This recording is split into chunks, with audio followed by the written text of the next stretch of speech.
ईव्हीएमचा फुल form काय आहे? EVM म्हणजे काय? तर इलेक्ट्रॉनिक वोटर मशीन, याच्यावरती प्रश्न विचारला जाण्याची शक्यता आहे. म्हणजे ईव्हीएम दिलेलं असतं आणि त्याचा फुल फॉर्म काय असं विचारलं असतं, तर त्याचा फुल फॉर्म काय? तर इलेक्ट्रॉनिक वोटर मशीन असा याचा फुल फॉर्म आहे.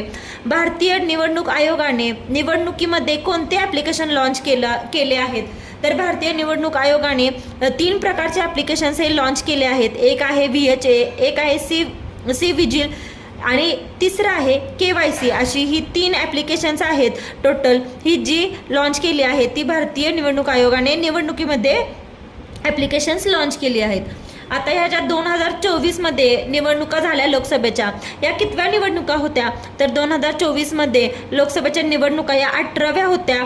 2024ची निवडणूक कितवी? तर 18वी. याच्यावरती देखील प्रश्न विचारला जाऊ शकतो की कितवी निवडणूक होत्या? तर ही 18व्या निवडणुका होत्या. निवडणुकामध्ये अनेक पक्ष सहभागी झाले होते.